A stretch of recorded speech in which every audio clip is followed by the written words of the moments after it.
Okay, I've arrived on the beach and I'm going to set my rods up there. And there we've got the rods set up as if by magic. Welcome to Sea Fishing with CJ on the beach again.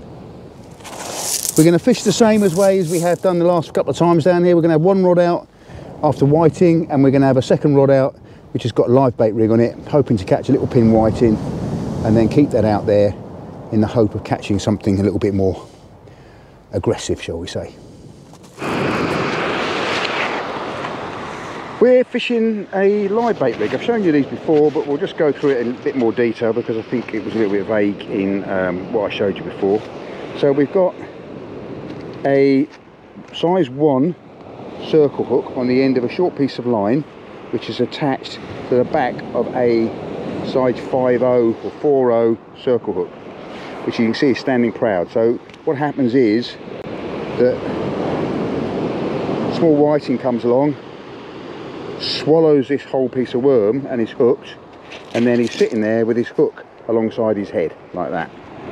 Okay, so then a larger fish, bass, conger, cod, something that's predatory comes along, eats the whiting, and then swallows this or takes his hook down and he's hooked on that hook. Now this is on a 50-pound fluorocarbon trace, and it is in a pulley rig. So essentially the lead is on a sliding bead. So once it lodges in the bottom, it lodges like that, and then this flowing trace lies off in the tide. Okay, but for the casting and to make it neat, the hook snood is over that tag, all right, and then it comes back down to this splashdown device. So as the lead hits the water, this little plate is forced back by the impact, and that releases the hook. The lead slides down, is sitting at the end of the trace, okay, and we have a flowing trace with our live bait rig on it. That's the plan. I put a little bit of fluorescent bead on there just to help the live bait, the potential live bait, find our bait. Okay, so speed things along a little bit. And then what happens is, as soon as we notice we've got a bite on here and it's rattling, we forget about it, because that's what we want. Now all the time I'm talking, I don't know if you can see this, but there is a fox over there come to watch me. So I have to watch him and come and steal my bait. So I don't know that you can see that. There's old Fergie the fox.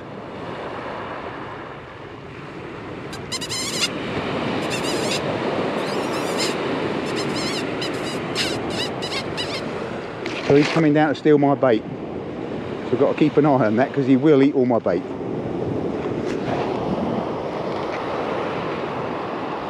So let's get this rigged up again. So the hook's like the hook snood, which is 50-pound fluorocarbon.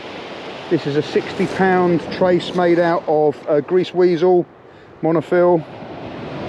Okay, and that is the only monofilament in this setup, because I use braid. I use a braid shock leader, and I use braid as my main line. So the only stretch in this whole system is this bit of line, which is why it's nice to have a slightly longer one. So it just does give me a little bit of shock absorption. And make sure that that hook is through behind that little gate. There's old Fergie the fox gone. I've not brought Billy Bob down with me tonight because he's got a poorly paw and he won't appreciate walking on the... He's starting to get better, but I think walking on the shingle would probably set him back again, which is a pity. So we're going to use our breakaway casting cannon to trap the line, open the bail arm, and away we go.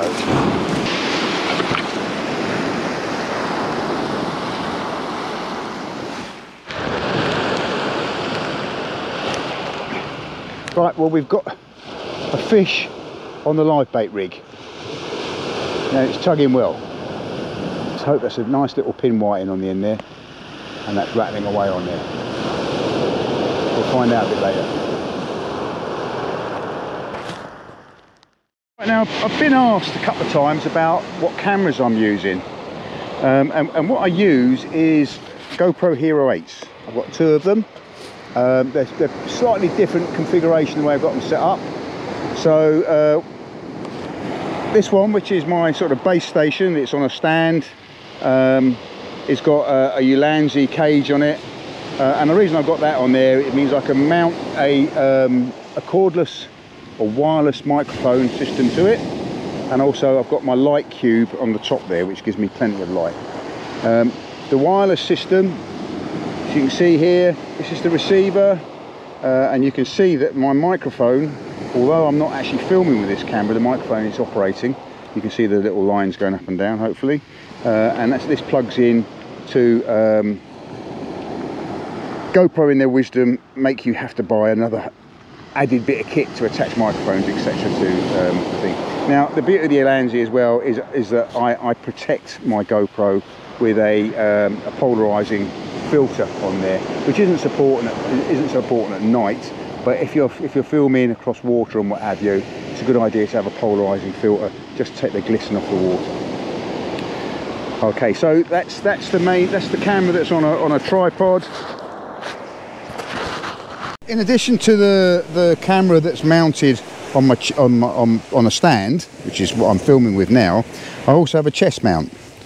Okay, so it's a GoPro Hero 8. It's on a chest mount. It's got a light mounted above it so that I can actually illuminate whatever it is I'm shooting at, and so that's what I'm shooting with when I'm doing sort of my point of view type stuff. Slightly different settings on the 2 cams. I'm doing a bit of experimentation at the moment on trying different white balance settings, etc. So we will see what the differences are in a second. We'll actually take a shot with both cameras in the same direction. Oh yeah, and the last thing is that the microphone, the wireless microphone, is I mount up here. So this is picking up my voice, and it's got about a 70-metre range. So actually I can be sort of down the beach away casting, and still the camera is picking up my voice, which is actually quite handy. Tonight, the beauty of tonight is there's very little wind, so we're not going to get a lot of wind noise. What I find is even if you put these dead kittens on, you still get a bit of wind noise. Obviously it's better, it improves it, but it's something you've got to watch out for. And there's nothing more infuriating when you do a good film, and when you come to play it back, all you can hear is the wind going on the microphones. So let's just try pointing both these cameras towards the rods. Let's see how the settings are different. So I'm filming now with both cameras, and we'll put this light on as well. Put this light on as well. So we've got that light as well, and we've got my beach lights, which are basically work lights. Take the diffusing filter off the light. Okay, so this is filmed on the GoPro 8 on a stand, and this is filmed on my chest mount.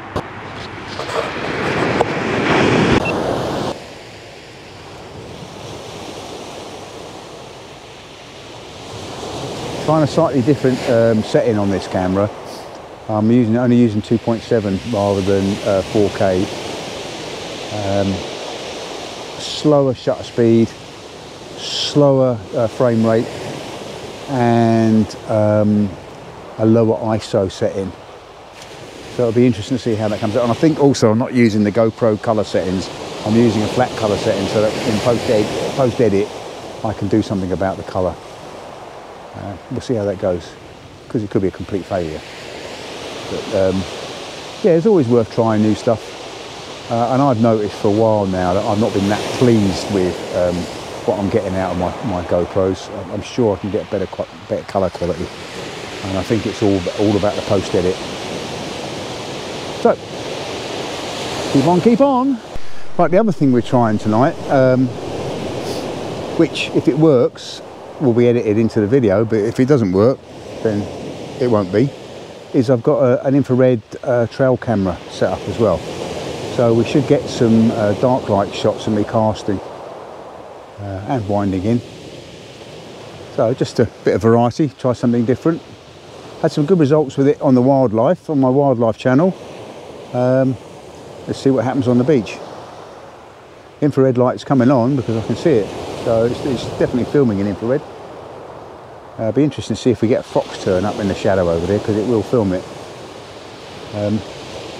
The sky is clearing, and unfortunately you won't see it on a GoPro, but directly above me is a Mars, and it is bright red. It is really red tonight. Quite spectacular. I wish I had a camera that could film it.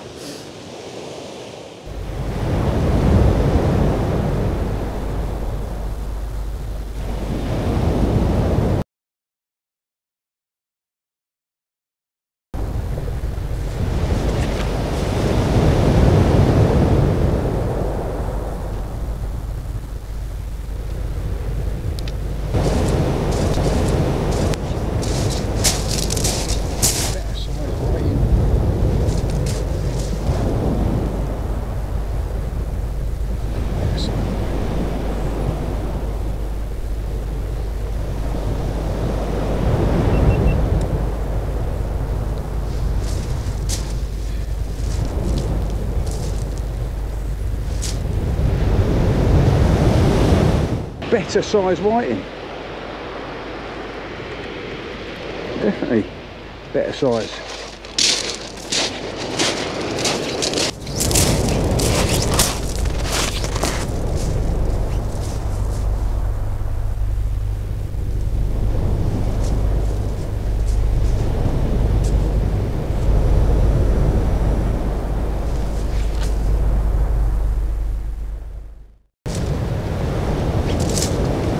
Dogfish.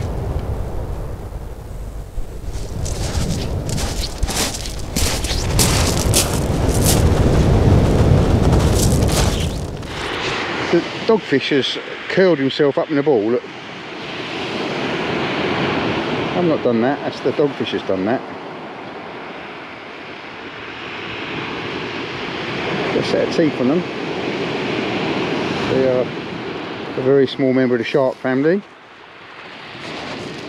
A cat shark.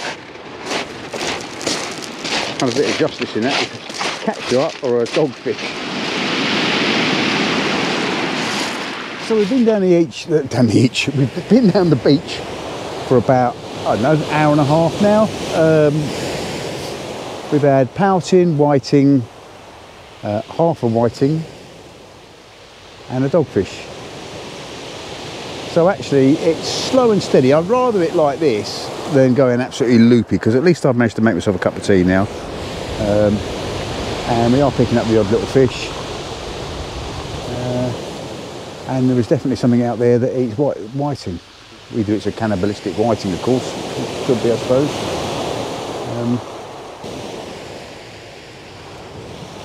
We've got a whiles to go. I don't know what time low water was. Hopefully the tide's not coming in yet. Let's have a look and see what it says. Because the idea is we're going to fish the tide down and then fish it back up again until it's time to pack up.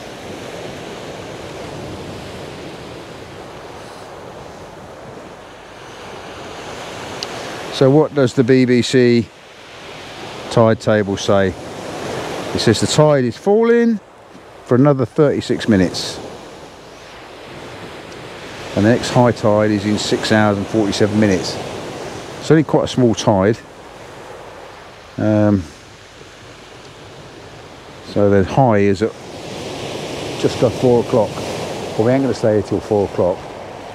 And what time is it now? 10:30. So I reckon till about 2 o'clock, and then we'll call it a day. Now, I don't know if you can see this, but that right hand rod is going like the clappers again. Brighten up the light, put a brighter light on there. Keep increasing the light in this, it's bright as it goes. I think we need to wind that in, see what we got on there. See if we've got some more channels on there, I think.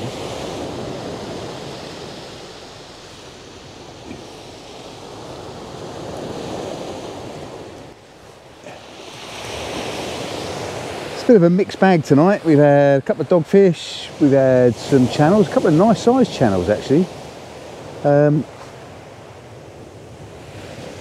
And a pouting.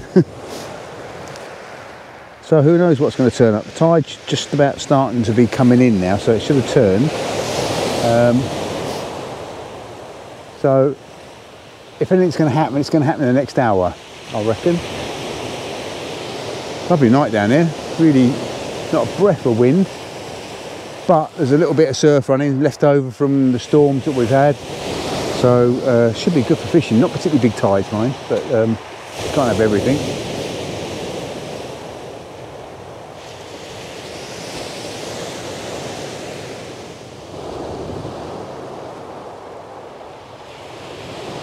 I've got the means to do a catch and cook tonight, but unfortunately I had dinner before I came out and I'm not that hungry, so I don't think I'm going to be doing a catch and cook.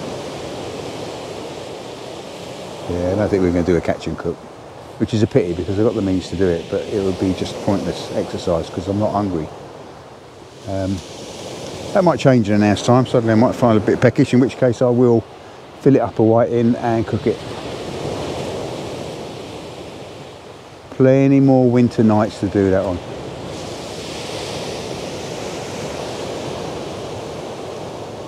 Yeah, fantastic night.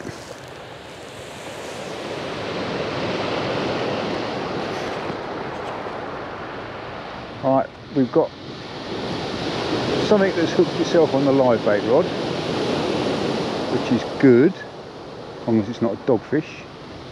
Tugging away there, a bit like a dogfish bite actually. Maybe not. And we've got something rattling away on the right hand rod. Leave the live bait rod out. Ooh, definitely something going on that right hand rod.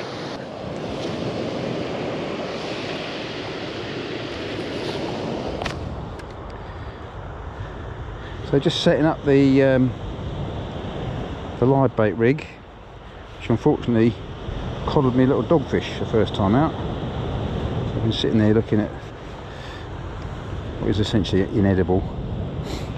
A little luminous bead on there, it's charged it up with a bit of light. The other thing that I get when I'm fishing, when I'm on my own down the beach and I've not got anybody to talk to apart from the camera, I'll get a song in my head and it drives me nuts. It's not, it won't be a song that I particularly like, and it won't be the whole song. It'll be one line out of some really pants song, just plays over and over and over in my head. I mean, they call it an earworm, don't they? And it drives me nuts. So I've got earphones on today. I've got music playing. Oh, it's so much more of a relief. I haven't got any earworms. Fantastic. So that's the cure. Bluetooth earbuds and some music playing.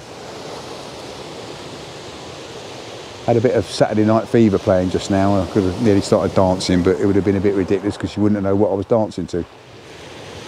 Certainly wouldn't have recognised John Travolta out of my moves, that's for sure.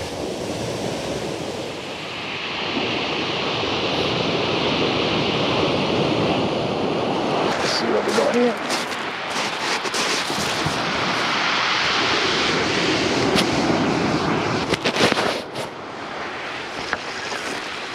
Fighting, whatever it is going. Come off. Huh. It's quite a big pouting. Look at that, I mean, just look at the tiny little lip hooks on it.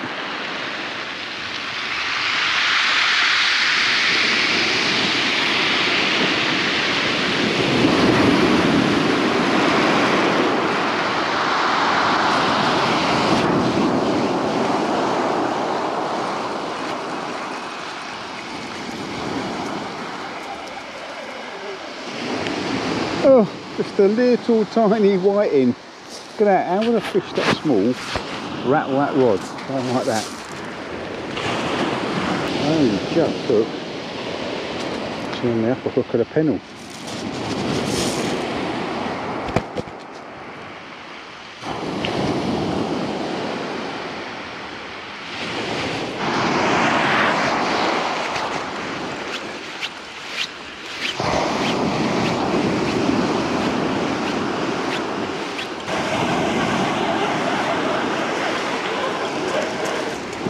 that was our live bait.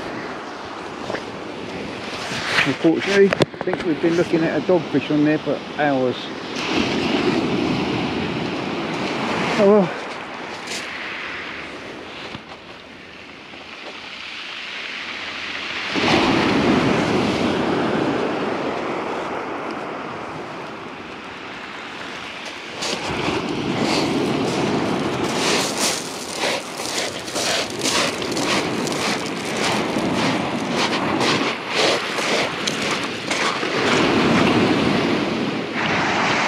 Right, well this is the last winding of the night. I think we've got a whiting on there.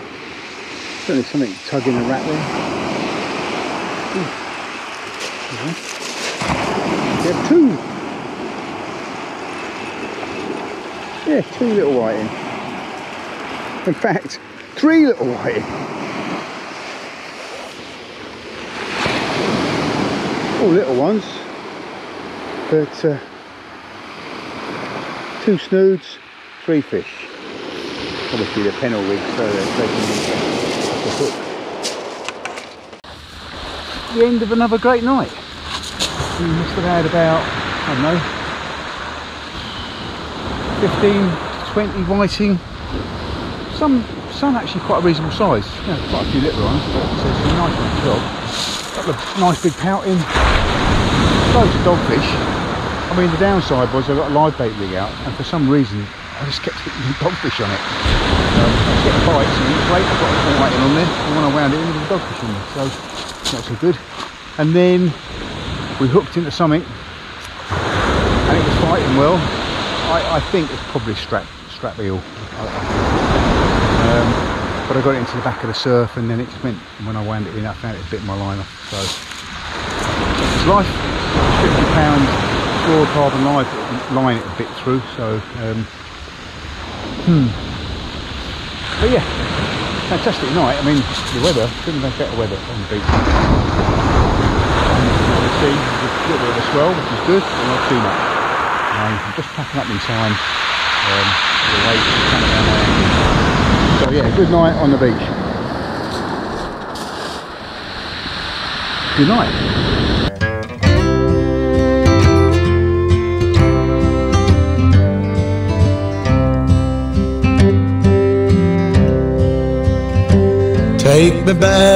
Take me back to the old dirt road where Mama and Papa used to go.